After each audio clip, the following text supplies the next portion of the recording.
Hi, Eden Cause, your host, bringing along my company, Just Be, and we are about to take a spiritual boom. We are at an unprecedented time in human history where we are transitioning from 3D to 5D within the great spiritual awakening. This video and audio podcast is the place for you to find your truth beyond politics, your sovereignty, your voice. Let's kick up your vibration now. By the way, each episode ends with the Just Be practice to do just that. P.S. Just to know a little bit more about me, I'm a psychological empath, meditation master, dimensional healer, all the things to help you within this ascension. To learn more about me, visit me at edenjustbe.com. And let's get this party started. Eden Cause, your host here for Just Be Spiritual Boom podcast in association with the Grassroots Warriors Network. Philly J. Lay out of the UK, please say hello. Hello, it is so lovely to be with you. Hello, USA, America. Awesome. All right. This show is going up quick. We met yesterday. We connected, and we met through a connection with Susan Kennard, who's Spiritual Scientist, episode 159. She is awesome. And you, Philly, were in a community also, same with Susan, with Jen Hancock, who was on episode 165, who has since passed. She had a vaccination injury. And I think, as far as I know, and I think, Philly, you said the same thing, that my show was the only show that she really talked about it. And it is a story. I would really encourage everyone to watch it. And you had a deep connection with her. Can we go ahead and go into that for just a second? How did you know? Well, I have an online community, spelt community on the end, because we drink a lot of herbal teas, and we heard about a herb of the month in our monthly Zoom, along with the modality of the month. But the lovely Jen joined my community, and she was a very forceful part of it. She was so loved by the group, and we were all willing that we could turn this around, that she could turn it around. But she was very far gone with the vaccine injuries when she joined our community, and she had her leg amputated, as you know, and she was in a pickle, and she wasn't able to sort it out, and she passed last year, but she will never be forgotten. She was a really important part of our community. And we meet online. So we have people from all over the world come and join us once a month on Zoom. And then a very lively WhatsApp group where everybody puts their two penneth on everything in that we couldn't possibly say on social media. Okay. Thank you so much for giving that lovely tribute to her. Because when I interviewed her, okay, let me remember, because it's been a while, things were starting to turn around. And then she emailed me a little while later, basically saying that things were dropping and to say a prayer for her. And she had two younger boys as well. How old was Jen? I don't know her exact age, but she was young. 30s. I think in her 30s, 30s I think either late 30s or early 40s, something like that. Late 30s, I thought about 38. But I mean, she was wonderful. She was so lovely. And to leave those two boys behind. And she had this time that she really thought that she was going to overcome it. Yeah. And then the cancer spread over her body, and she went downhill quite quickly, really, I think. And I'm just really grateful to you, Eden, that you are the only person that interviewed her. And because of you, we have Jen's story, and just bless you for that. Oh my gosh. Thank you. Thank you so much. Thank you. The really positive thing about her experience, I guess if I was going to say this, is that she woke up. Like, she had the vaccination, and then suddenly, through all of that, suddenly started to see the world, the reality of the world. And so many people, she started being vocal about the shots and the jabs, and people didn't like her. And she stood up for truth. Yeah, absolutely. And my community is all truth seekers. So you're in there, and everybody is wide awake. And you know, I've got lots of other brilliant practitioners in there. So, you know, everybody hops in, you know, so if somebody says, I've got this wrong with me, the whole group hops in and says, try this, which is just great. But, you know, with stage 4 cancer, and she had kind of lost the will a little bit, but we had a very, very special moment last summer. I'd put on my first ever festival, the Wellness Way Festival, and Jen was so excited, and she bought tickets, and you know, she was saying, I don't know where to charge my leg. I'm going, it's okay, I've got a cottage on the estate. My daughters will just keep running back and forth and get your leg charged whenever you need it. We'll get it sorted. And then she took a turn for the worse the week before, and her brother flew in to the UK to say goodbye to her. It was obvious she wasn't going to make the festival. And my headline speaker was Barbara O'Neill. And I said to Barbara, can we go on a Zoom to my community and do a Q&A, and you can talk to Jen and meet her? And so we did that. And Barbara held prayers for her, which was just magical, absolutely magical. That's amazing. I'm glad that we got to talk to her about her today. I feel like this was a tribute. And when we go to the Wellness Way, I was looking at one of the screen captures that you sent me with all the guests that you've had. There are some really big names in there, and we'll talk about that too. Okay, so Jen, love to you. Thank you so much for being a part of both of our lives. Thank you so much. Okay. And when we talked yesterday, why I want to get you on the show, we are recording on a Saturday, which I typically don't do, and I'll have you live starting tomorrow, because you were also telling me everything that was going on in the UK, and I knew some of it, yet to hear you speak of it, I was in essence startled. So we're gonna talk about that also. We're gonna discuss more of your wellness way and your own healing story, which we'll get into in a minute. Spinal fusion. We're gonna talk about EFT and censorship and dictatorship that is happening in the UK. So let me formally read about you. Let me clear my throat for a second.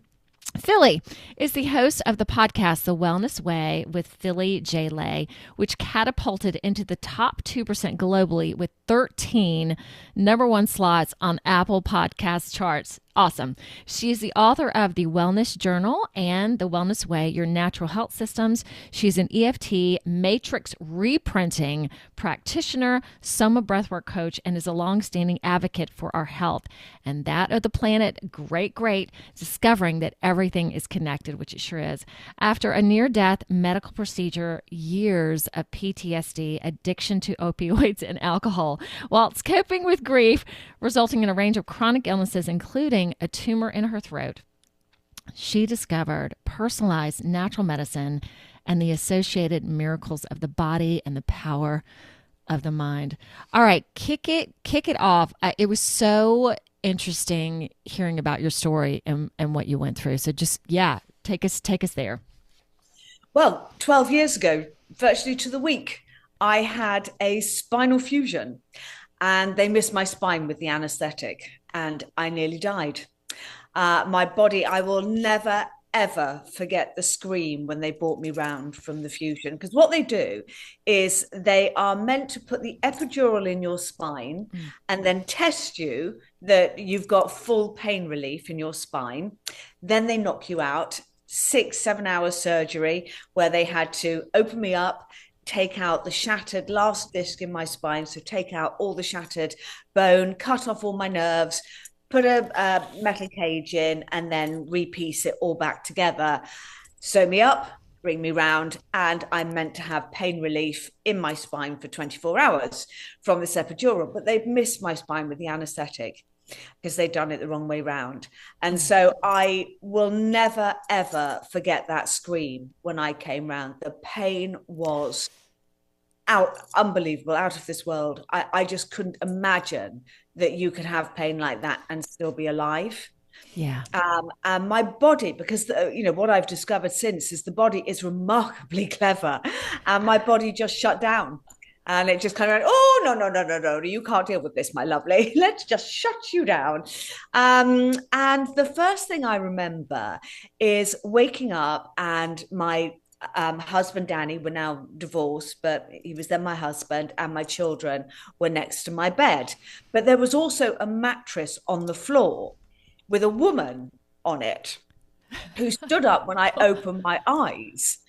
And I discovered about 3 years later that this woman was the registrar of the hospital. And she had stayed by my bed for 24 hours and held my hand and just said, come on, find your happy place. Where's your happy place? Let's go to your happy place. Come on. Happy place, happy place, happy place. And I couldn't. And Danny was phoning the hospital on a regular basis, going, I want to come in. I want to see my wife. Mm-hmm. And they're going, you can't. And they couldn't give me any more. And I remember before my body shut down, I remember hearing the panic in the doctors' and surgeons' voices because they couldn't give me any more drugs because they would have killed me. I was at the max level. Wow. So they had no choice but to just take me out of the room and let my body do its thing. And after 24 hours, Danny was called by the hospital and they said, can you bring the children in? We think you need to say goodbye. Oh my gosh. So my children were brought in and Danny to say goodbye to me. Okay. And how old were your kids at this point? Oh gosh. In their teens? Nearly 11. 13, 11 and the youngest, and 13. Okay. So it was just before their 11th and 13th birthdays. So they were young, and they were my happy place, their voice. And I came round. It was like, oh my God, I've come round. But I was I had terrible post-traumatic stress disorder. I was sent home after about a week. No way. All right. And they kept getting me out of bed and trying to make me walk. And they said, you've got to walk the stairs to go home. And I just remember screaming and crying and saying, I can't do this. And they go, you have to, otherwise you're going to seize up. And I got home and I took to my bed and I set up in a spare bedroom because I couldn't bear anyone to touch the bed. I still remember my youngest, a couple of months later, coming home from school and running in and just going, hi, Mama. And she jumped on the bed before I could say anything. And the pain was unbelievable. Driving, when I had to go to the hospital for checkups and everything, and I didn't really go out apart from the hospital. Every time Danny drove over a bump in the road or a pothole, I would scream. And I remember going to see the surgeon. And when he looked up as I walked in, he went, oh, the scream. That's what he called me, the scream. And when Danny tried to say, this was a disastrous operation, he was very, very defensive. And he said, no, it was not a disastrous operation. It was a very successful operation. It was the anesthetic that went wrong, and that was nothing to do with me. Okay, it's like, okay. Yep. So I spent 2 years of my life in bed addicted to opioids and alcohol. I would, there was a mum when Danny traveled that used to pick my girls up and take them to school. And she remembers coming in one day with the girls to say goodbye to me before they went. And I was downing literally a handful of opioids with a bottle of white wine at 8 o'clock in the morning. And I just spent my whole day downing bottle after bottle. We got an au pair to look after the girls. I used to order big deliveries of wine online. She used to hide it in my bedroom for me. And I drank those 2 years away, really off my face. But did you want to live? I mean, it sounded like at the point it was just like how a way for you to be able to exist in the world. I wanted to live because of my children. Yeah. And only because of my children. And I remember So it was the second week of February, the operation, and Tali's birthday is 1st of March. And I had always been this all singing, all dancing mother. Come on, we're going to Bali. We're going to do this. We're going to sing. Let's put on a show together. Let's do loads of organic batch cooking together. So I was this very hands-on mum. Yeah. And I remember her 13th birthday, and I could hear them all downstairs singing happy birthday, knowing that it was a shop bought cake. And my children, I don't think had ever had a shop bought cake or anything like that. Mm-hmm. And I could hear her and all her friends. And I remember laying in bed crying. And I kind of thought, should I try and go down? But I just didn't want anyone to see me. I was so ashamed of what I had become. I'd gone from a size 8 to a size 16, so I doubled my weight. It's dramatic. I hated myself. I mean, truly, truly hated myself. And I didn't go down. I just lay there all night and sobbed while her party went on. Okay, so what changed things for you? What was the progress from here? Yeah, that is Okay, hard. I had a lot of other trauma going on in my life. So over that period and over the next couple of years, Yeah. the four women who had kind of formed my soul and spirit all passed. So first of all, I lost my sister to motor neurons. Then I lost my mum in a diabetic coma. She hadn't been diabetic, but at 90 years old, she'd asked to go into a care home. And when you go into a care home, the food is atrocious. It is just sugar and carbohydrate. And within 3 months, she was in a diabetic coma and she was dead. And then I lost two of my best friends. So one of my friends, Sarah, I lost to cancer. And the other one I lost to cancer and chemo. Gosh. And so I had spent an awful lot of this 2 years in bed. And I couldn't read because I had chronic fatigue, chronic brain fog, autoimmune diseases, frozen shoulder, so much stuff going on, Whoa. riddled with grief. And grief is not just the loss of losing a loved one. Grief is also losing your health and, my identity Yourself. as a mother, everything about me had gone. And so I was listening to docuseries and it was kind of, I hadn't really heard of podcasts then, but I was listening to a lot of TED Talks. And I came across a series called The Truth About Cancer. And I bought that and I tried to make notes, but, what would be an hour's talk would take me about a week to listen to and make notes because I keep falling asleep. But I was beginning to I was just researching for the women I loved. And then, I bought the Truth About Detox and the Truth About Vaccines. And then when I got that series, I discovered Del Bigtree and the Vaxxed movie. And I'm like, wow, everything we have been told is a lie. And I was just, wow. How could I be so stupid? Okay, so wait, you're sitting there comatose, going to these podcasts and being drawn to them because of your friends that had just passed away, and that was your reasoning for going, and then suddenly all of this information and truth came your way. Yes. I mean, it wasn't that they passed. I was trying to save them. I was hopping on whatever the thing was that they had. So whether it was started with motor neurons, then I went to diabetes and then I went to cancer. I was, when Sarah first told me she had cancer and she lived in America and she wasn't having chemo and I was begging her. And so she kind of said, oh, I don't have medical insurance here. And I'm going, well, get on a plane and come back to the UK. And she was saying, no, I don't want chemo. I go, of course you want chemo. Oh my gosh. I didn't know. So when death. she started telling me all of this, she pointed me in the direction. Wow. And said, I think you should know a little bit more about this.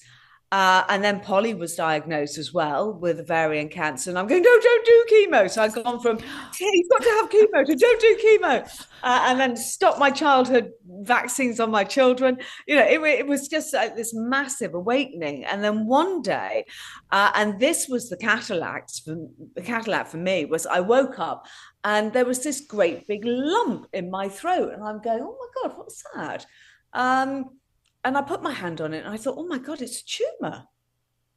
And so I phoned the GP. Now, I hadn't been near my GP for 2 years since the fusion.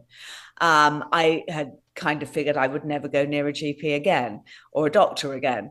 But this was large, and I don't know how long it had been there, because I didn't really look in the mirror, because I really didn't want to see this fat, ugly woman that was no recollection of me, of Philippa Joanne Lay. I didn't recognize her. So and I didn't really bath or wash my hair or anything. I mean, I literally just stayed in bed. It hurt to go and bath.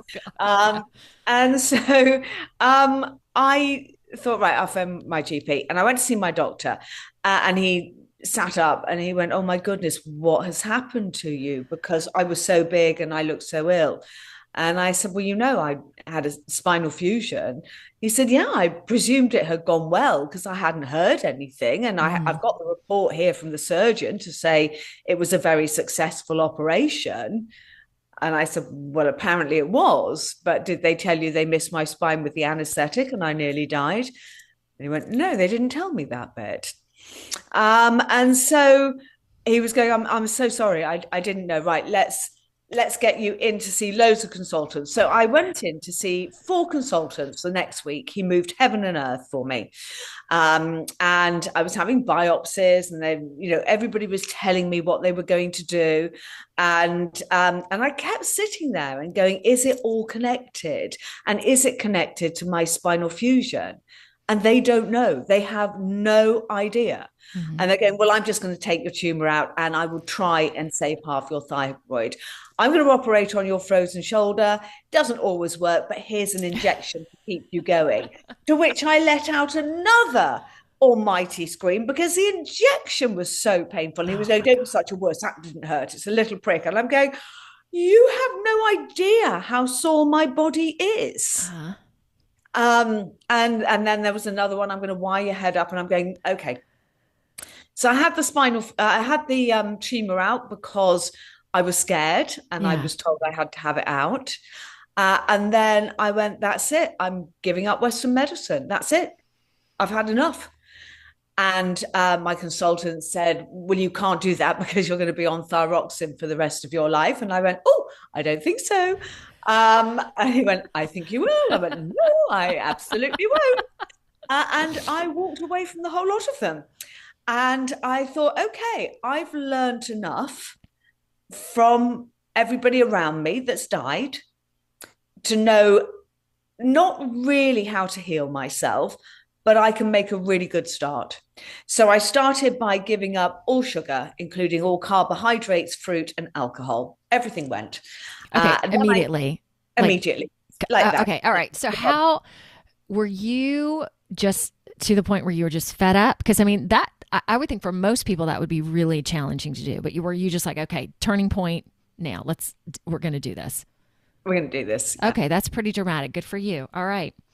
I knew I didn't have a choice. I knew that I either had to be incredibly radical or I was going to be dependent on Western meds for the rest of my life. Got it. And that was not an option for me. And that was not an option because I'd seen what medication had done to my mother and my sisters. I'd seen what chemo had done. My brother died of cancer or chemo when he was 32. So I've been through this a lot. I'd seen the side effects, and I'm just like, I'm not having this. Yeah. My father, I had believed all of my life until my mother died that he had very, very bad Parkinson's disease. Mm. But after Mum died, I was going through all of her possessions, and I found a letter that he'd written to my mum, and it was April 22nd, 1939. And he started my darling moniker. I love you with all of my heart. You will never, ever know how much I love you. However, I cannot marry you. I just cannot marry you. And I'm reading this and I'm going, Oh what? my God. Right. And it was a Dear John letter to call off their wedding. And basically, he said, I haven't stopped shaking or having these blinding migraines since they gave me the plague inoculation in India 18 months ago. Shut And you up. cannot look after me. It's going to be a full-time job. And I love you so much. I can't let you do this. Whoa. And you have to go and find somebody else, my darling. Obviously, my mum didn't take that as a thing, and she nursed him for the whole of their married life. But he was vaccine damaged. And I'd always wondered, Oh my because I God. used to hear them talk.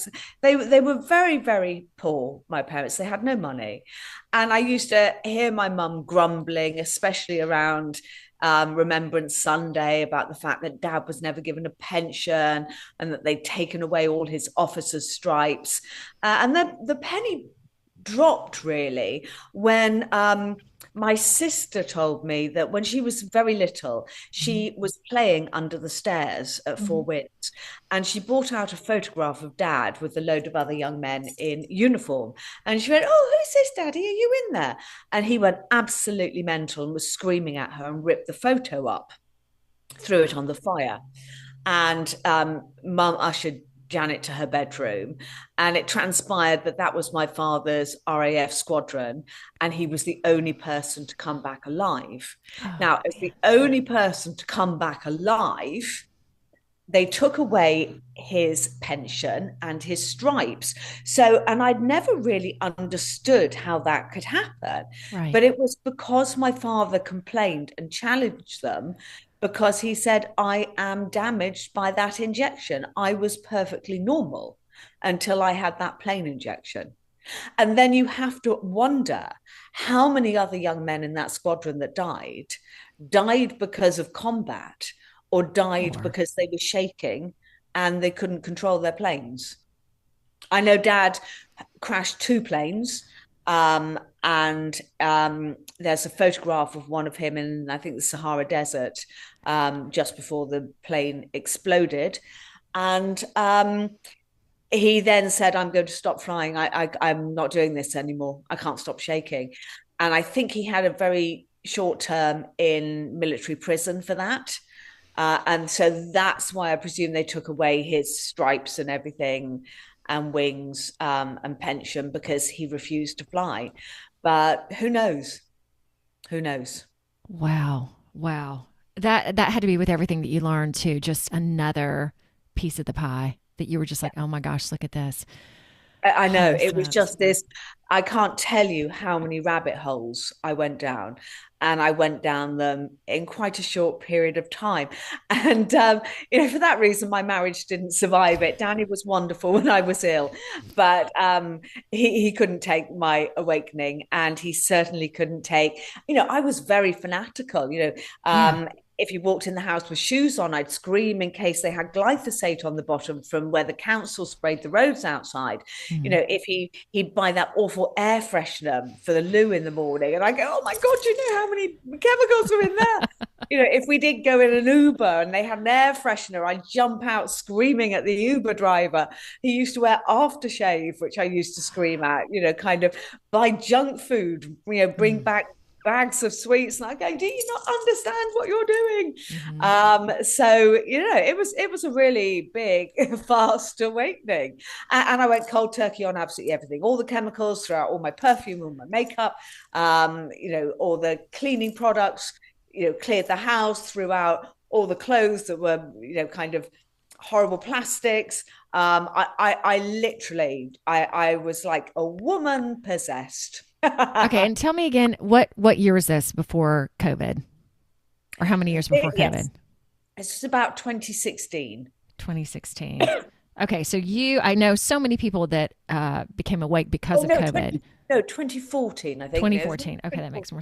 Okay, so you essentially I've met many people that were ahead of the curve anyway. So you were also, did you also see the untruths in terms of the government, or was it just mostly food and vaccine and chemicals, or did that lead into more? It leads into all of it. And Okay. I had Wow. presumed that the British government was going to do something. Okay. But I thought they were coming for the children because in the UK at that time, well, still touch wood, in the UK, we don't have forced childhood vaccine schedules. Mm-hmm. But I knew that they were coming for that. But it was still, an unbelievable shock when I realized they were coming for all of us. Uh, And they wanted all of us to have vaccines because I thought I'm okay because I've just about got my kids out of school, so we're okay. We're okay now. We've done it. We've done it. And then it's like, whoa, what? wow. Okay. Well, thank you for that. I want to go back to you and how and getting back to health. So going cold turkey and being radical on these things, how long did it take you to start feeling better and looking better? Well, it started. I mean, I was detoxing an awful lot, so I was Jeez. putting lots of coffee up my bottom, and doing lots and lots of wonderful things. And I was on the green smoothies and all the rest of it. And I suppose very much I started with diet and nutrition because that's what I knew most about. Mm-hmm. And so I think I started feeling a lot better within about 6 months. And within about 8 months, I had lost all the weight that I'd put on over that 8 year period. No I'd gone back way. to size 8. Yeah. So, and I used to do things like make myself really beautiful, organic, wholesome lunches when I was on my own and go and set it up in the garden and sit there in the sunlight, without any glasses on, soaking up the medicine, thanking God, Mother Nature, for everything on my table, thanking it for healing my body, and just sit there and eat very quietly on my own. And I've been one of those really ultra busy people that would just go, "Oh, I'll go and grab a sandwich," or I'll. But my whole life changed, and I felt better quite quickly, really. And then something, as I said, my marriage couldn't survive this at all. Yeah. And we separated, and something very strange happened. I posted the end of our marriage on Facebook to my friends and family because I didn't have, that was the only social media I had, and I had about 100 friends and family on there. So I thought, I don't want to talk to all of you people. I'm just going to put a post up. So I did that, and I said, after 22 years, we had a beautiful wedding, we had 2 beautiful children, but our lives have gone in different directions. Your love and support would be greatly welcome. Now, the slightly unfortunate thing about that was it was our 22nd wedding anniversary that I did it, and I'd forgotten to tell him. Yeah, which I'm not proud of at all. But you come to a point in your life where you cannot live your old life. There's nothing in you Yeah. that, I dreaded every time he walked through the door because there would be a massive argument over my lifestyle or the children, or, one of them would go, "Oh, they have vaccinations at school today, Dad, and Mum wouldn't let me have it. What are you there?" And, all hell will break loose. And I just thought, I can't live like this. But out of that post, I had a message on Facebook to say, I don't know if you remember me. We were friends 22 years ago. It was a short friendship, but I remember it being great fun. And I wondered, I've got a course coming up in September and I'd like you to do it. And it was from a woman that I used to be an office junior in an estate agent's, and she was one of the estate agents. And I hadn't seen her since I'd left. And I'm kind of like, "Oh, blimey." She said, "Can I have your email?" So I gave her my email. She sent me a link to this course called EFT Matrix Reimprinting. And I couldn't make head nor tail of it. And I'm looking at this and I'm just thinking, Oh, and it's also quite expensive, so I'm not going to do it. And as I was just about to write, was to go, bless you, but it's a no from me. She sent me another message and said, by the way, it's a gift. And when the universe gives you a gift, you take it. I'm like, ooh. Now, I thought the universe was this fictional thing like God. I Ah, had no idea what was out there at this moment in my yeah. life. I thought it was just a saying.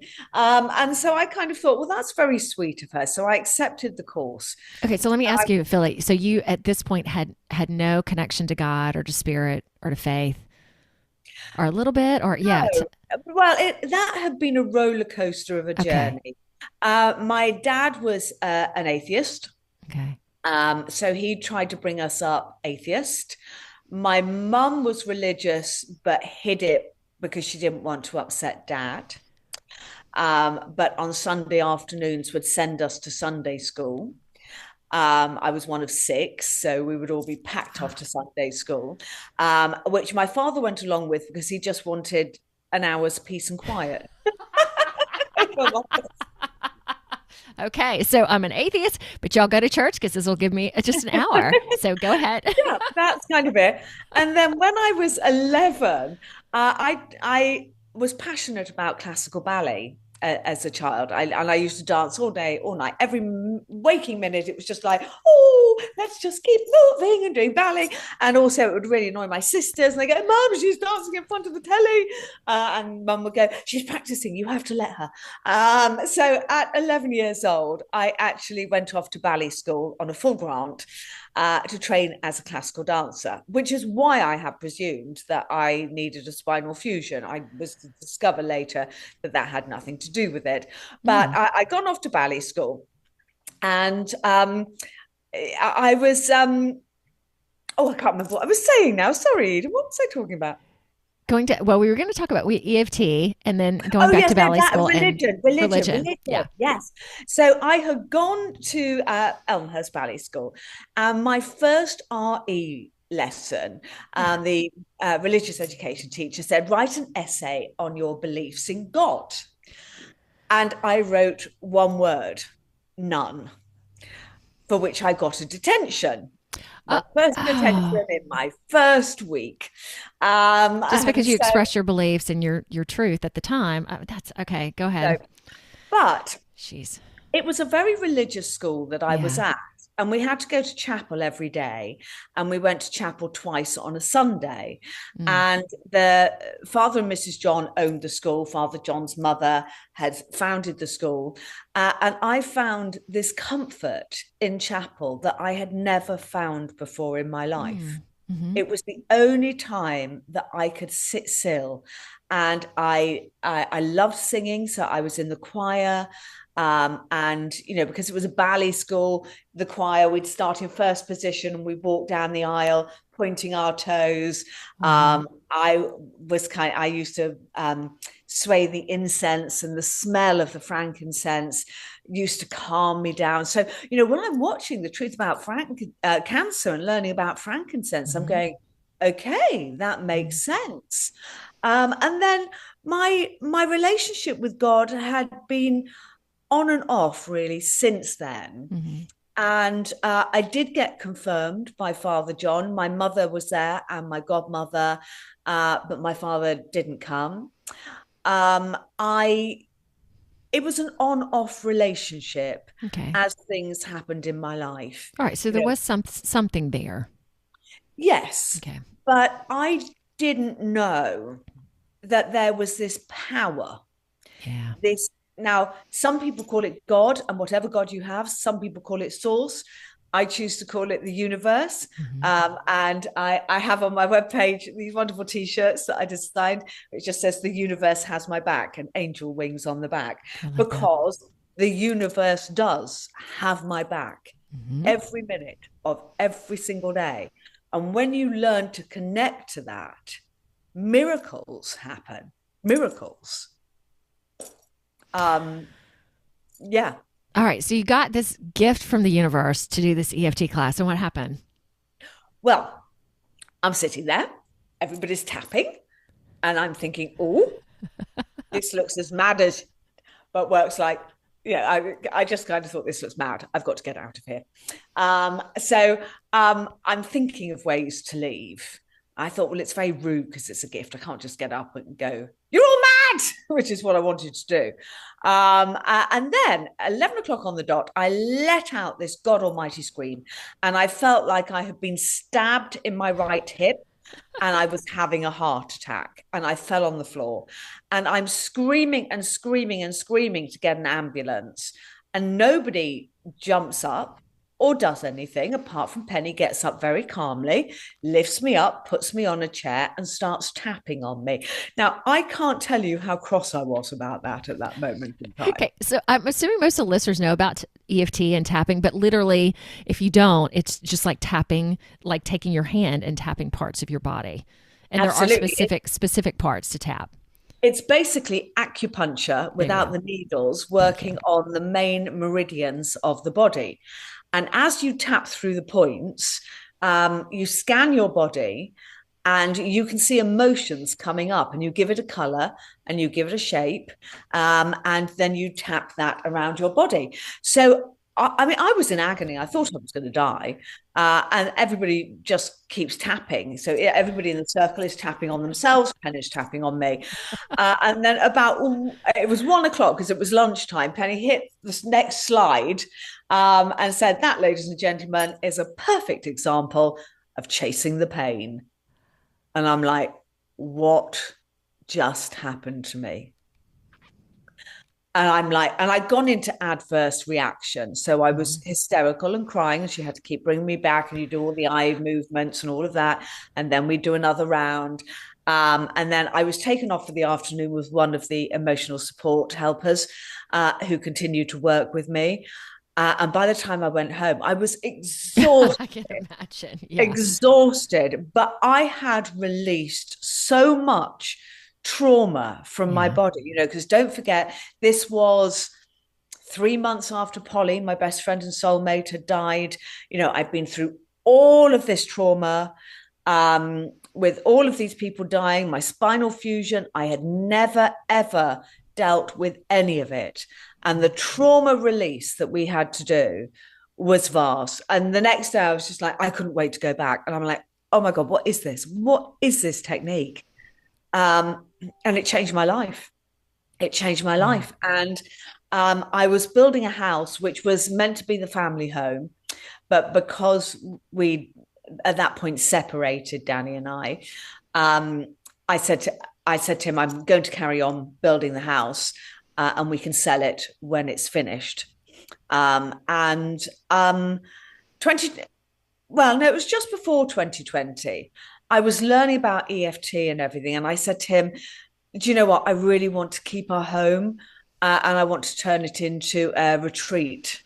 I want to work with cancer patients and teach them how to heal. And so, Danny, I had quite a large company at the time. So in order to keep my home and, with my company that we had to split in half and everything, I had to find 1.65 million to give him to keep my home. But I did. I gave him my company. Oh my! And what was your company? What did you do before all this?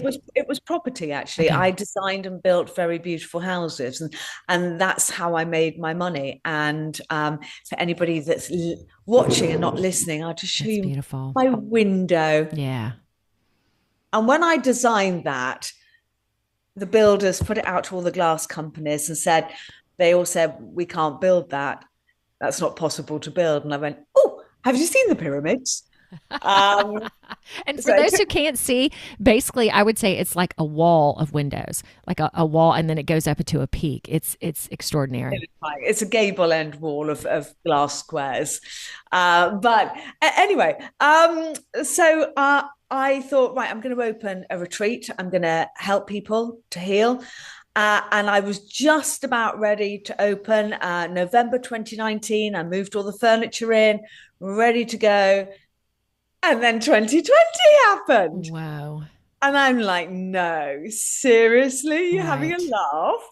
And I mean, for a start, I couldn't believe that people were falling for it. And, I was just so shocked. I was so shocked. And a friend of mine who was also awake, and I didn't have many friends awake. And she wasn't actually a friend at that point. She was somebody. And this was more grief that I went through, actually. I met a beautiful man on Tinder who I'd fallen madly in love with. And then one day he told me that how much he loved me and I changed his life and he wanted to make me happy and all these wonderful messages from him. And then he stopped reading my WhatsApps. And I thought, oh my God, he's just written all of that, regretted everything he said, and ghosted me. I was devastated. Oh, but then I found out 2 weeks later that he'd actually died that night in his sleep of a heart attack. Oh my gosh. For real? For real. He was only Yeah, 38 Philly. years old and Good gracious. absolutely beautiful Italian. Oh, absolutely beautiful. And I saw a post on his Facebook page where somebody had done a post and tagged him and said, oh no, Paolo. And it was all hearts and angels. And I thought maybe one of his parents have died. So I phoned my children. I said, I think Paolo might be dead. And they went, no, don't be daft. And then they both rushed through the door and they Googled it and said, yes, he died in his sleep 2 weeks ago. So I made a comment on this Facebook post and said, can anybody tell me how he died? And I was contacted by all these wonderful women around the world. And we'd all been in love with Paolo. Oh my gosh. We became, do you know, the weird thing is we were all older than him. We all had the same beliefs. We were all wide awake. None of us, apart from one who lived in Canada, got vaccinated. But, you know, we Zoomed one night and she was crying, going, I can't do it. But I'm losing everything. I'm going to lose my apartment. I live in Canada. And she sent me this beautiful bracelet that I wear. We became #Paolo's women. Okay, and I'm assuming weren't all his women at the same time, that they were different periods of time? No, we slightly overlapped, some of us. Okay, slightly. Okay. Slightly overlapped. Right. But yeah. But we all loved him, and I think he loved all of us in our own way. But what it did give me was a circle of friends, community, to grieve with, one, and to go through the lockdowns with, because we were all wide awake. Okay, God's got your back, universe. Yeah. Wow. Absolutely. And it was through those women that I kind of started. So the beautiful Suzanne Jane Taylor, she said to me, did you ever sleep with Paolo? And I said, well, we went to bed, but I can't actually physically have sex because I have a locked vagina, which I call my lock vag, which is trauma held in my body. Jeez. And she went, oh, that's what I deal with for a living. Do you want me to do some work on you? I'm like, yes, please. So she was training as a Kundalini awakening grandmaster. Neat. And so she started working with me. And last summer she was at my festival and doing wonderful workshops on Kundalini and awakening and trauma release. And we had queues around the block for her. We were, it was, and it's just so lovely that I had these women. One was in Canada, one was in America, one was in Italy. Suzanne and I were in the UK.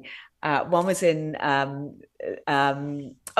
also Liverpool or somewhere. And we just all looked after each other because we all lost all of our friends. Yeah. Yes. And well, I'm sure the question for the viewers and the listeners is, was your vagina unlocked? I haven't got that far. Okay. So that is still a trauma that I'm not ready to deal with. Mm-hmm. Partly because I've never found the right person. I understand. And, Paolo left a hole in my heart for quite a long time. Yeah. And I've tried dating, but then my life changed so radically in 2020 that I've never really had time. And yeah, I was just so angry in 2020. I was furious at what they did with us. And I thought, I can't open a retreat, so what can I do? Yeah. So I wrote and published my first book, which I have here, The Natural Wellness Journal. which is basically a little bit about my story. And it also covers 56 of the healing techniques that I used to heal myself. Now, Suzanne, in one of those lockdowns, had phoned me one day and said, right, I'm training as a Soma breathwork course, and they're doing an online retreat from Thailand, and you need to do it. And I'm like, okay, what's Soma breathwork? And so I said to my children, okay, we're doing retreat from Thailand. And they're going, no, it's retreat from your laptop, Mum. We're not going to Thailand. I went, oh. Well, you got to take what you can take. Yeah. So I said, fine, I'll go to my bedroom. They said, we're not doing it. And then I just remember one day hearing on this retreat, hearing this hysterical laughter outside my bedroom door. And I stopped and I opened the door, and my girls were on the floor almost wetting themselves laughing. I went, what's funny? And they went, Mother, you're nearly 60 years old. You're jumping up and down in your bedroom, screaming, I love my life. I love my life. I love my life. And you've been dancing and screaming this for nearly an hour. So we just had to have a look at you. And it's hysterical. And I went, oh, it's part of the training. We're raising the vibe. Yeah. So I trained as a Soma breathwork coach as well through Paolo. Indirectly. So all these things that I put in my book, you know, all the breath work, all the detoxing, but I also talk about, you know, the glyphosate that they put on, the chemicals in your home. And I've just updated it last year to do a second version, because all the way through it's a journal, so you can keep writing down how you feel about everything, because getting those emotions out is incredibly important. But I give you the prompts. So, you know, what have you eaten today? How did it make you feel? What have you put on your skin today? How do you feel about that? What are you grateful for today? Do you know how many chemicals have been in your food today, or how many chemicals are in your makeup? And I just give you little hints, like, you know, the average woman will put 126 chemicals on her face and body before she leaves house in the morning. You know, there are 88,000 chemicals in the world that have been passed for regulation, although there are most probably nearer 250,000 chemicals, but they have never been tested in conjunction with each other, like vaccinations, like medication. Or medication, none of it's tested in conjunction. So I'm just planting the seeds. And then in the first book, I said to people, go and listen, you know, when I was talking about DNA, because obviously I started training under Dr. Bruce Lipton and Greg Braden and all these wonderful people that I just worship, that I learned on my journey, that I wanted to share. So I just cite them all. And I go, this is a TED talk, this is a so-and-so, you know, here's a link to this. And then on the second book, I had to rewrite it because I'd had virtually all of those people on the podcast. So it's like, here's a link to my podcast with them. So nice. And you started your podcast because was that another way? Okay, I can't start the retreat center right now, but I can, that's one of the reasons I started. I can do this from my home. No one can control what I say, even though shadow banned a lot. And also, let's go into, if we can kind of go into what's happening on the UK now, because I know you were also heavily censored also. Okay, is that okay? Yeah, no, that's fine. There's a bit of a lead into that. Yeah. In 2020, I decided to write and publish my book. I did that in 2.5 months. And then I kind of thought, oh, I've got no social media. I've got to promote this book. It's all well and good, I've written it, but nobody knows it's there. And so I started social media accounts. And my daughter, because, you know, we were in the lockdowns and she was young and she was going, right, I'm going to teach you TikTok, Mother. You hold the phone up and you film it. And I'm going, I can't do that, my lovely. She's going, of course you can. And then, so I think it took the whole day to film I'm a survivor of a near-death medical procedure, because I just couldn't look at the camera, and I couldn't talk to the camera. I couldn't do it.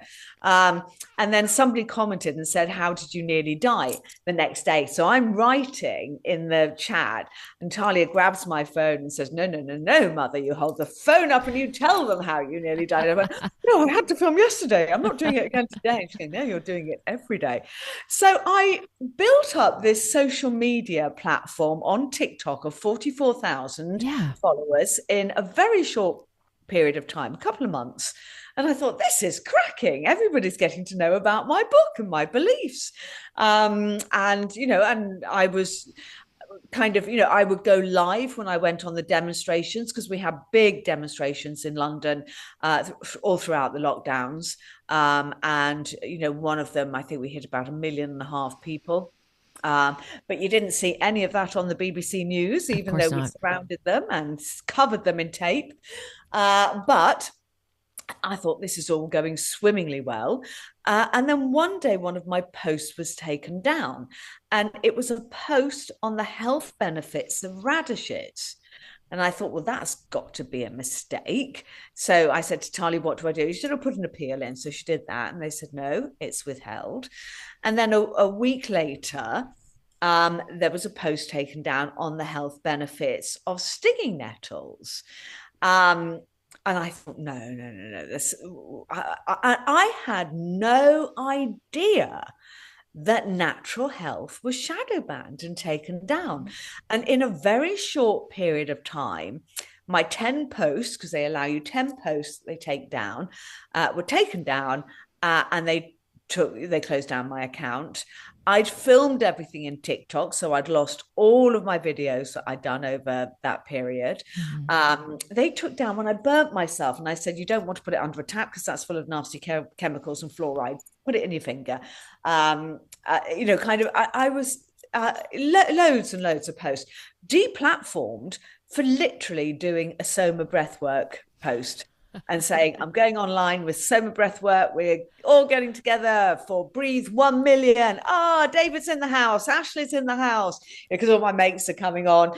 And then I stopped the phone, laid down, did a 2-hour breathwork with Soma breath, picked my phone up at the end, opened my eyes and said, and that was amazing. And that post got me deplatformed. I'm like, wow. So I thought, what can I do? So I started a podcast. I thought, right, the only way to get information out is a podcast. I'll start a podcast. And like you kindly said at the beginning, got 13 #1 slots on Apple, and number 14 in the Spotify charts last year for health and fitness. I'm number 4 in holistic podcasts at the moment in 1 million podcast charts for holistic in the UK. So I thought, brilliant, this is how I'm going to get the information out. But then you have to do social media clips to let people know that you've got a podcast. And then these social media clips, again, keep getting taken down. And I was very vocal about the injections in end of 2020, 2021. I knew, because I was on the streets of London with people like Dr. Mike Eden, with Zooms coming in from wonderful people like Dr. Andrew Kaufman, who I've interviewed on the podcast. So I knew what was going on. So I was trying to get out what I could, but they take you down.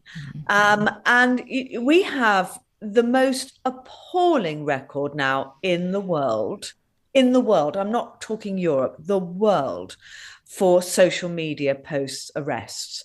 We have over 12,000 people in prison today in the UK for social media posts or comments on social media posts, or even just having something saved on their phone. Now, when you compare that to Russia, bad guy Mr. Putin, 400 people are in prison today in Russia, 400 compared to 12,000. So I all these things that we talked about and we're going to go over today, I've heard, but to hear someone say them and you just make it so much more personal for me. How do you know how are they arrested? How long are they detained? How are they arrested? Well, I've got a couple of little facts here that I brought up. There's one man in prison at the moment, 7.5 years. The police smashed down his front door in the middle of the night with children in the house. There were some murders a couple of years ago in Southport, and the attacker, the British press were trying to say he was from Wales, and this man posted something about the fact that he wasn't from Wales, and he got 7.5 years in prison. Wow. it's there are more than 30 Brits a day arrested. Um, I see videos every single day that I'm sent from people going, "Can you post this?" And the problem is that we're all self-censoring now because we're trying not to end up in prison. And when you think about this and how I could have been so naive as to not know this was going on, when you think of what happened to oh, I've got a brain block. Oh, who's the wonderful chap who just got released last year, 7 years hard WikiLeaks. labor. Sorry, WikiLeaks. yeah, WikiLeaks. Assange. Julian Assange. I mean, 7 years, and there were reports coming out, and he wasn't arrested. He was never charged. There was never a Yeah. trial. And there were leaks coming out from his beautiful wife, who did the most amazing campaign to get him out, that he was in Belmarsh and he was in solitude. He was confined, isolation, in a room that was so cold that he put his books up against the window to try and keep the cold air out because he was so frozen. Oh man. And that is in what I used to think was a civilized country. Yeah. I have no words. I am so sad for the loss of our freedom of speech in this country. What do you think is going to change it there? Because knowing that America is essentially going to be next, let's put it that way. And I'm curious with Americans because I am, like, for me, I'll stand up. I don't care if I'm killed at this point. What do you think is going to happen there? What do you think it's going to take to make, I know you've been through radical changes, because it sounds like you're at the point now, it has to be something radical. I think it does have to be radical. One of the things that really shocks me is that people are just watching the Epstein files come out. And it's just like they're watching Black Mirror on TV. Do you know what I mean? It's like it's a show. And we know that the whole world is theatre.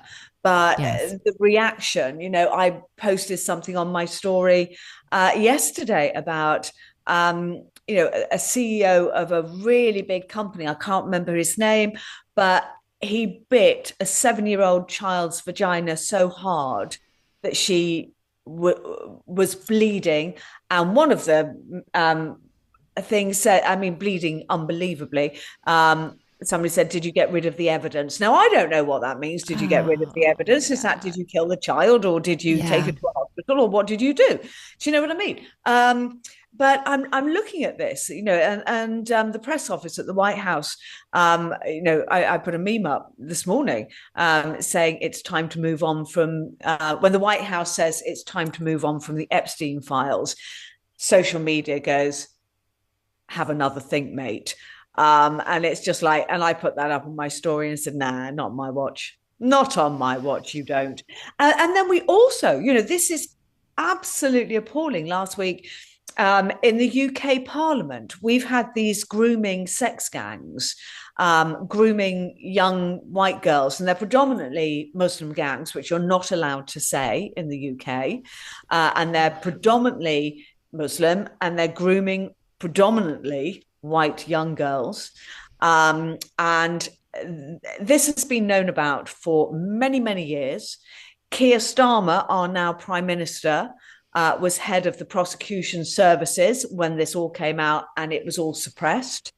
And it's all kicking off again now in the UK. So they had a vote last week in Parliament as to whether there was a public inquiry into the grooming gangs.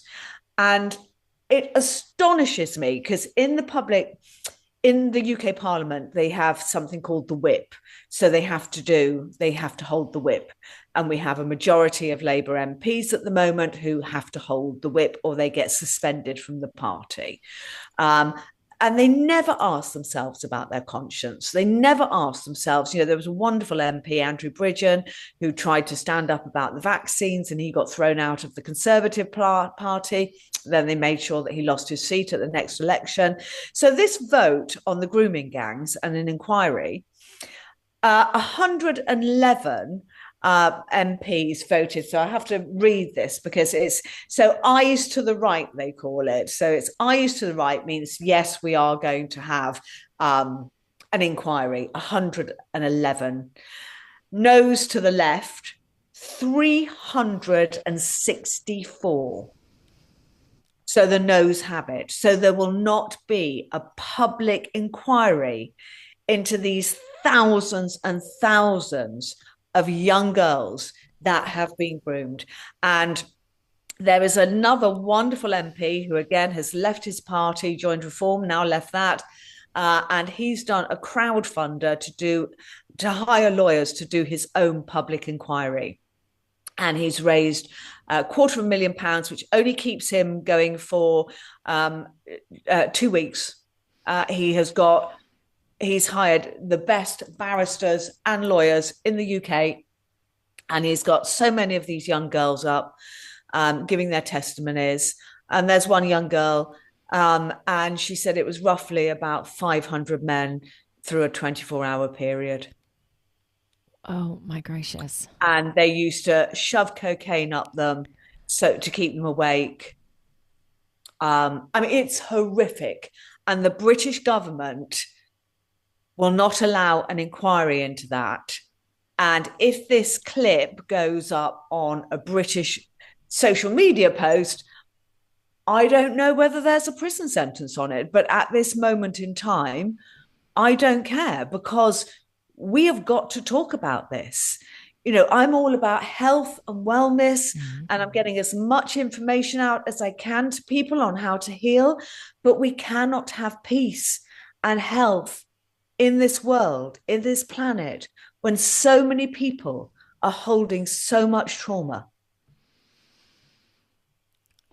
So what do you think is going to happen there? Well, I thought we would have had a revolution by now, love, but it hasn't happened. No. It I seems like it's got to don't get so bad for people. I don't know how much worse it can actually get. What can us in America, what can we do? Like, I obviously send prayers and good thoughts, but in terms of, and that's an action, I get it. But what other action? How can we support you guys? Because, well, President Trump and JD Vance have spoken on numerous occasions about the lack of freedom of speech in the UK now. And this was brought up on Keir Starmer's first visit, to which he denied it and said, no, we have complete freedom of speech in the UK.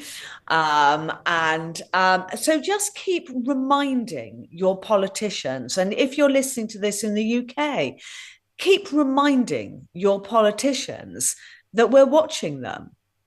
And I know there's some pretty bad stuff going on in America as well. Yeah, there is. I'm watching ICE.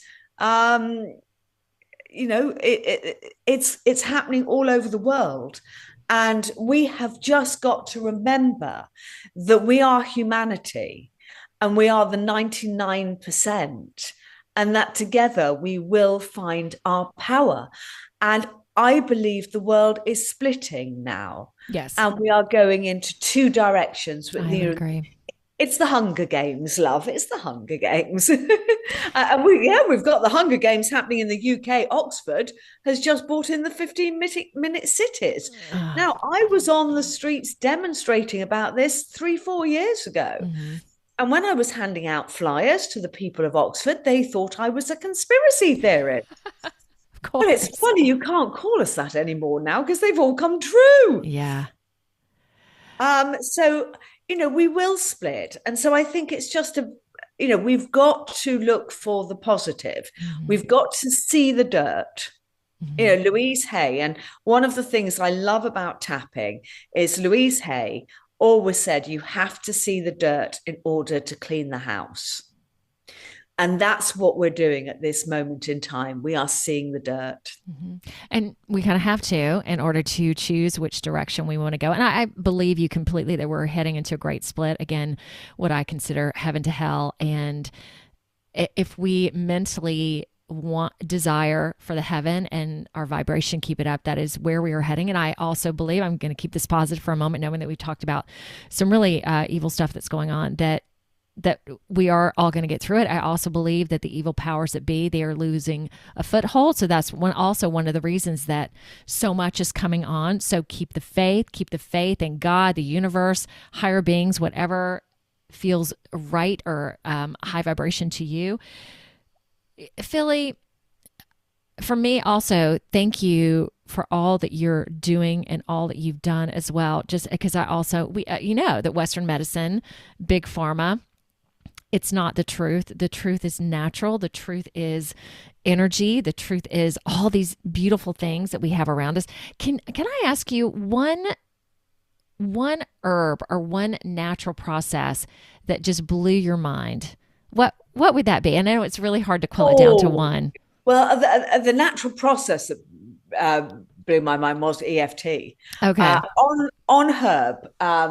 So there are two that I can't separate because they're both so important. And those are the humble stinging nettle and the dandelion root. Now, all part of the dandelion is edible and brilliant for you, but the root of it, because it's a very long tap root, and the medicinal benefits of those two herbs. And it was very funny. Somebody visited my house last summer and went, "Oh my God, your garden needs a lot of work."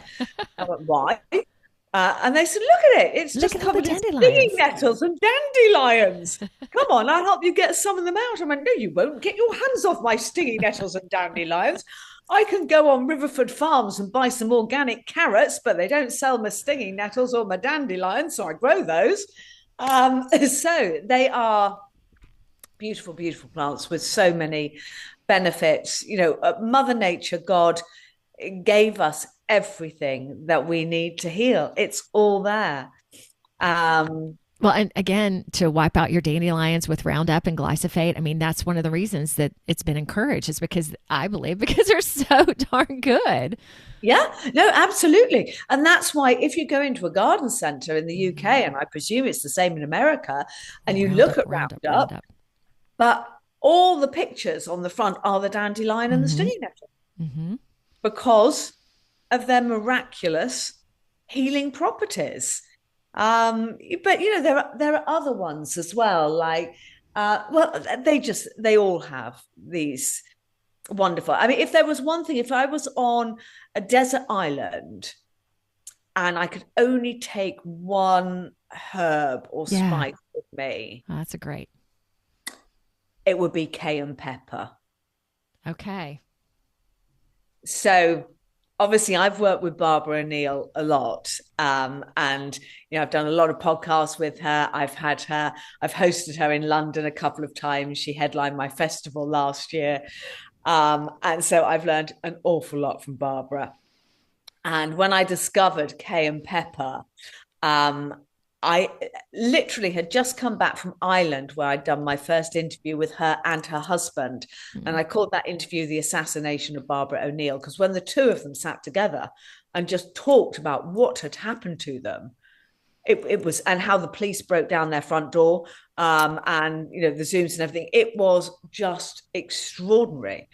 And I'd just come back, and there's a group over here called the People's Health Alliance, and we're a group of people that are building health hubs all over mainly in the UK, but Canada's popping up a few now, and I think we're getting going in North America, so we need to get you on board. I have my next health hub in 2 weeks at the College of Naturopathic Medicine in London. Nice. And this is our idea.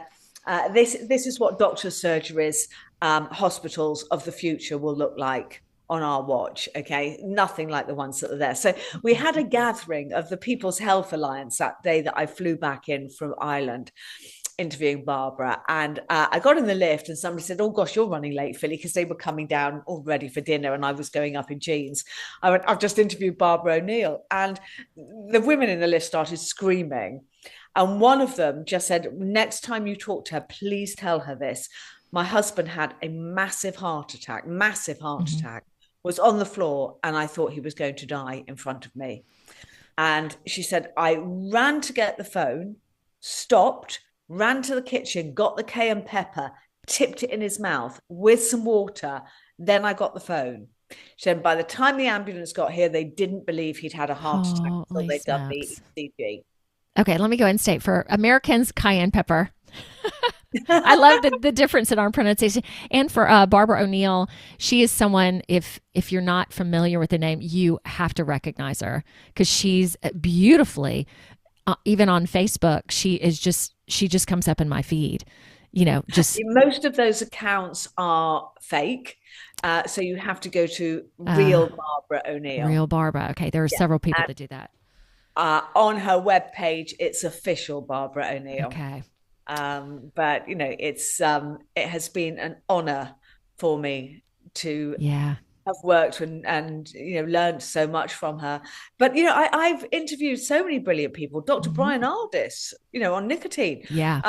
Dr. Bruce Lipton, Zach Bush MD, Dr. Vandana Shiva. You name them. I've done my heroes. That's so great. That is so great. Sorry to interrupt. The podcast is on a little break at the moment, just because I'm doing this health hub, and I want, the health hubs need quite a bit of work, a lot of work. So if you're in the UK, head over to phillyjla.com, get your ticket and come and join us. But the podcast will be back later on in the year, lining up my guests. So I met Del Bigtree last weekend, who's one of my heroes. And I was able to thank him personally for me stopping my children's childhood vaccine schedule. And I invited him on the podcast and he said, let's make it happen. So we will get that to happen. So and I put him up on my story yesterday, a picture of him and I, and he put me up on his story. So I'm just like, one of my heroes has just put me on his story. It's exciting work we're doing. We're doing God's work. We are all coming together. And that is what it's going to take, is us finding each other however it needs to be. And I'm so glad that Susan connected us. I think it's just beautiful, because I have also a passion of just talking, of speaking the truth and doing the energy work that I do. It's like I can't stop. That even that tried to stop me, I couldn't do that. And Greg Braden, I have to give, just like you talking about Dale Bigtree, before I was awake, I was very concerned about global warming. I had bought into all of that, hook, line, and sinker. And I ended up, a friend of mine asked me to go to a conference with him. And I was like, okay, he wasn't a big, I liked him, but it wasn't like, oh, Greg, awesome. And he basically talked about the weather being cyclical. And I remember just jiving with that completely and going, oh my gosh, this is what it is. So I had that moment of being awake, even though it took several years after that. But I am so thankful for him for that, because I was so concerned. I was so worried. And so, Al Gore's was it the absolute truth or whatever? So just like Dale, I was so thankful for that moment. It helped me so much. Philly, can we go ahead and move into the practice, which you are going to do some EFT for us? So if anyone was really questioning and hadn't done it before, can we do that? Just be practice. Of course we can. Now, as I mentioned, you have to see the dirt in order to clean the house. So give your body a little shake.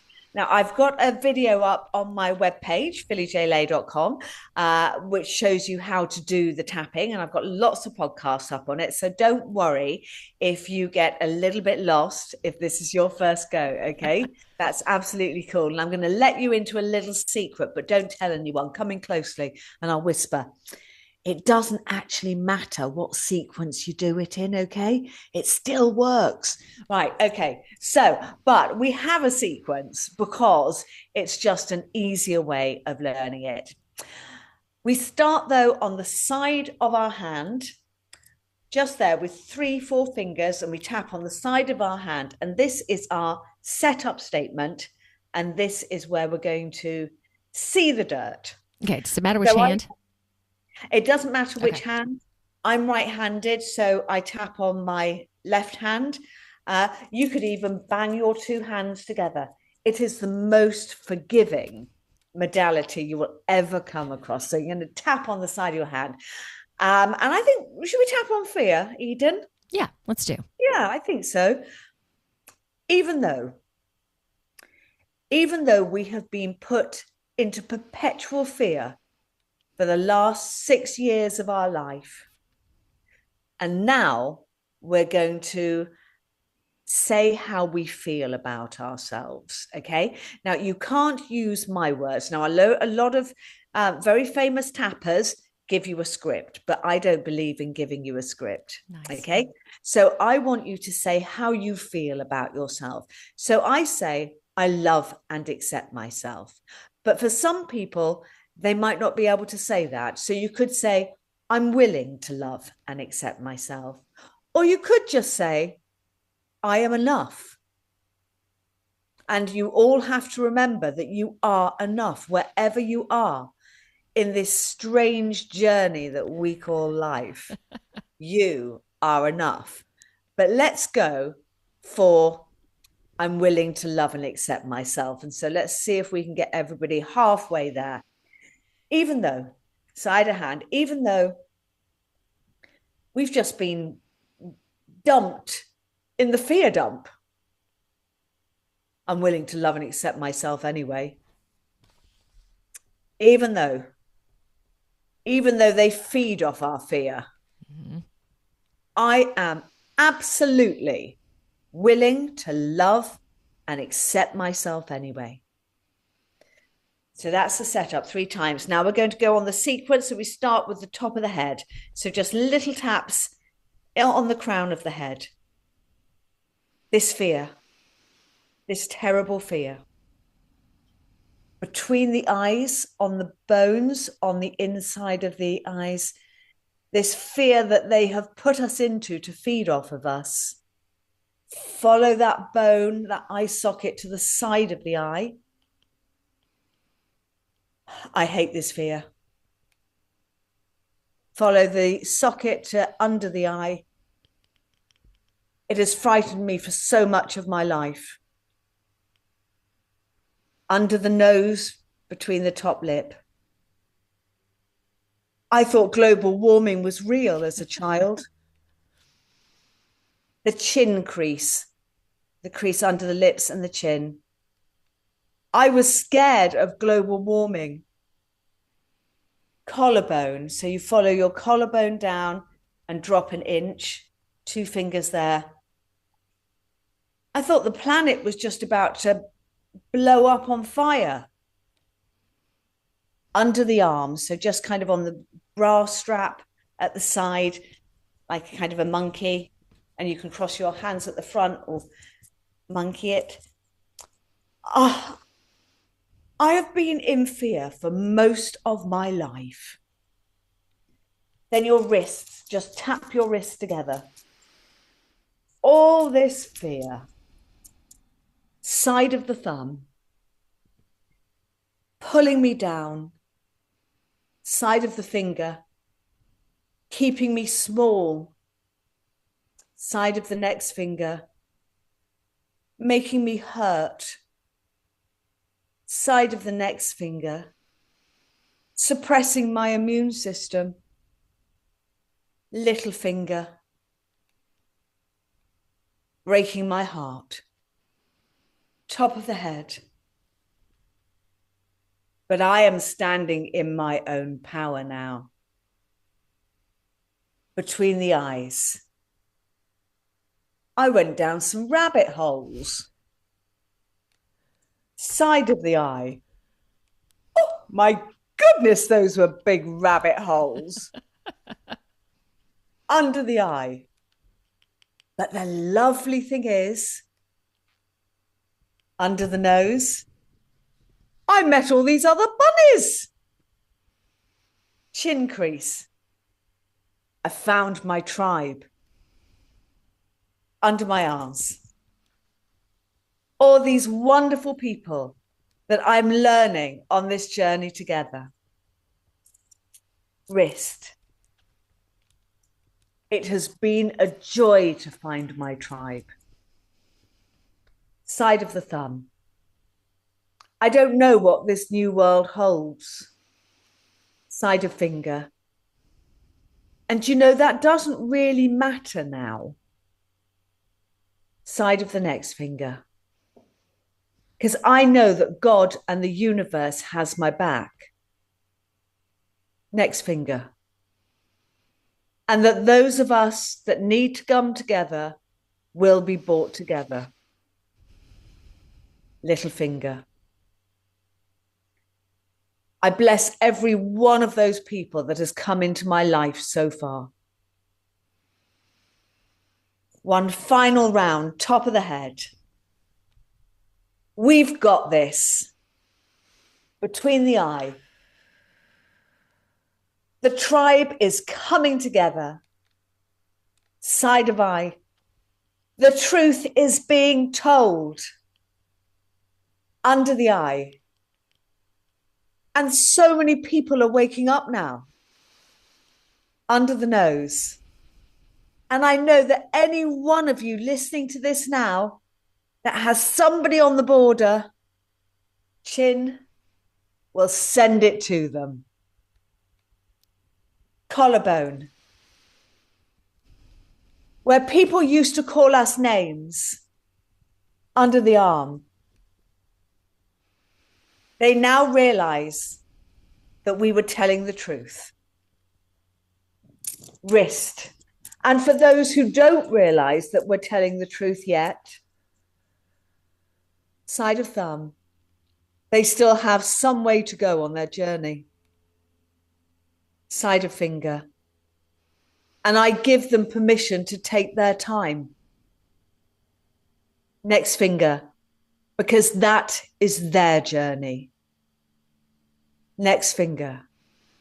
And this is my journey. Little finger, for which I am unbelievably grateful. Just put your hands on your heart, everybody, in any way that feels comfortable, and take a deep breath in through your nose, into your belly, and out through your mouth. And as you take that breath in, I want you to breathe in love and release gratitude to all those people that have supported you on your journey. Breathe it in. Let it go. Breathe it in. And let it go.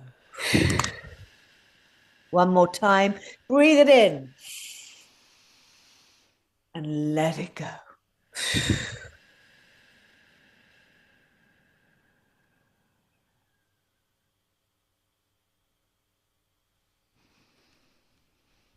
Okay. I feel good. I hope you guys do too. It is like a nervous system release. And you and I switch places for those who are watching. Well, interesting that. Philly, thank you so much. And you've talked about your website, so let me shout it out again, phillyjlay.com. Giving you any support if you want to be part, I'm guessing, of the Wellness Way hubs. That is so exciting. The global community tea. I'm assuming you can also get on your newsletter on your website. So any way to be there for you, to be there for people in the UK. Thank you so much for sharing all of that with this audience, and asking all of you just to take it in your heart, do some more tapping, focus on peace, focus on gratitude, focus on all the high vibe things, because we do. The universe has got our back. We've got angel wings on. Any last words, woman? Oh, just thank you, my darling. Thank you for the work that you do. Thank you. And it's just so great. Like I said, the universe is bringing us all together from every corner of the earth. So just bless you, every single one of you that has listened to this and is standing up for our rights, our freedom, peace, and the love of the world, that we will find make a better place. Great words to end us with. Thank you, Philly, so much. Y'all stay tuned for next week. Love it. Thank you. Bye, everyone. Y'all find me on Facebook, Instagram, LinkedIn, True Social, as well as Rumble, BitChute, YouTube, plus a plethora of other audio directories like Apple Podcasts and Spotify. So like, subscribe, do it all. See ya.